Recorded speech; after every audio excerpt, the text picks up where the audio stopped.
Hello farmers, welcome back to the channel. So I want to quickly talk about farm workers. This is the period whereby some people are starting reaching out to me. Oh, FANN Nigeria, help me to source for farm workers. Oh, I need farm workers. Oh, I've heard the terms and conditions. I will settle them. I will do this, I will do that.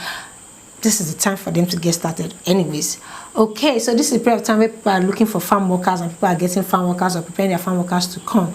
And they think of every other thing. They think of housing, they think of settlements. For those that are paying their workers monthly, they think of their payments. But not everybody is thinking of how to cut costs. Yes, the rate at which everything is going in the country, you should be looking for ways to cut costs.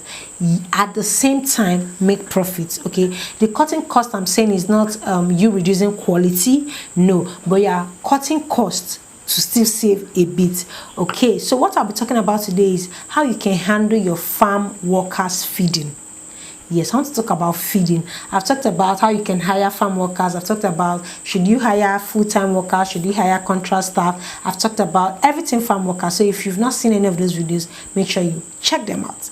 Alright, one thing you need to know, if you're someone that have hired farm workers or your farm workers have stayed on your farm for some days or for some months or for some years, you know that these guys eat a lot. Hell, these guys, they can eat fire. They can eat a lot, and that's because the kind of work that they do. Okay, you don't expect someone to stay on your farm to till your farm from morning to night, and you don't expect them to eat. I remember then when I was starting, I was this nice person that when my farm workers would be on field, it's normal for me to, I don't know if you've seen it in any of my vlogs, you see that I normally take food for them. Aside my normal payments that I give them, I still give them food. If you check out any of my vlogs, you will see something like that going on, me talking about how I'm giving my workers food and the rest. Even before those ones, when I had the ones that were staying on farm 247, guys, I'm not going to lie to you, then things were still cheap. Feeding was high because this month I'll decide that okay, let me buy them rice, I'll buy gari, I'll buy beans, I'll buy Milo, Bovita, I'll buy everything. Let these people just be comfortable. I'll buy palm oil. And within a week, something that they are meant to eat for like 2 weeks, 3 weeks, within a week they will just say, auntie, onje wati ton, eh? We didn't want to send back to the village. So I don't know if you guys have experienced something like that. If you're a farmer and you have farm workers on your farm, I'm sure you should have experienced what I just said. They will call you out of the business and tell you that even though you like give them one bag of rice, they will eat it finish in a week and they'll tell you our food has finished though, buy us new one. So when it was becoming too much that we were beginning to spend so much on feeding these guys, and it was looking as if before the year runs out, the amount we used to feed these guys is almost equivalent to a bajaj. Guys, we need to find something to do. We need to find how to cut costs on feeding. Then I decided to introduce giving them some portion to cultivate some type of food. Yes, so in our farm we have cassava. Then when I was still doing cassava, we have cassava, we have maize, we have I give them a small portion where they can cultivate their leafy vegetables, their pepper and tomatoes that they'll be using to cook. So the thing I spend money on is palm oil, groundnut oil, and every little oil. That is the only thing I spend money on. But the basic thing that they need is on the farm. Again, I introduce them to starch. Yes, starch is easier to produce than gari. Gari has a lot of process that it has to go through before you can get your gari. But starch is easy. I taught them how they can produce starch out of cassava and how they can prepare starch in place of gari. We also do get elubo. You know, there's this elubo, white, lafu. There's a way to produce it too on the farm. So we started planting all these things to cut costs, and to them it was fun because they were cultivating what they are eating, and at the same time they can eat to their satisfaction. It's not that I'm telling them, oh, I don't have money to buy this week, but anything they want to eat. The only thing I was bringing to the farm then was rice and beans because my land was not suitable to grow beans, so I was still getting beans, but all the heavy swallow I was getting it for them. So that's another way you can cut costs.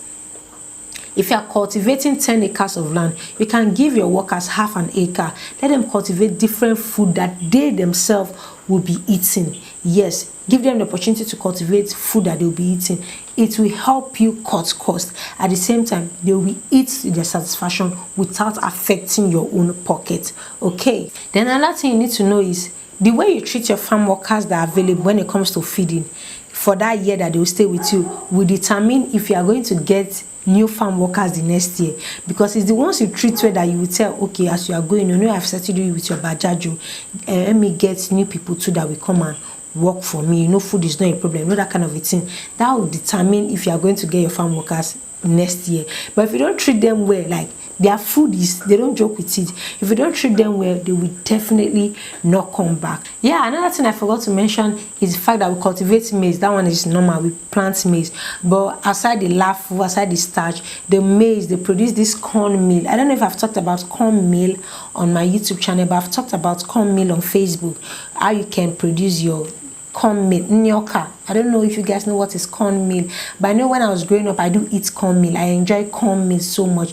You will get your yellow maize, you will grind it to grits, then you make it like your normal fufu, your normal semo on fire. That is cornmeal. They also eat that one. Also, we have different fruits on the farm that they can pluck to eat. We have pawpaw, we have oranges. I have few suckers of pineapples there so that they can eat. So these are the basic things that they feed on, and it does not cost me anything. Like, it does not remove anything from my body. In fact, it helps me to save more, to save towards getting their budget. So I just hope you've gotten one or two things from this video. It's something that you can work on for those that will be getting farm workers next year for the new planting season. This is something you can work on. This is another way that you can cut cost of feeding. Don't be like me that started buying Milo and Bonvita.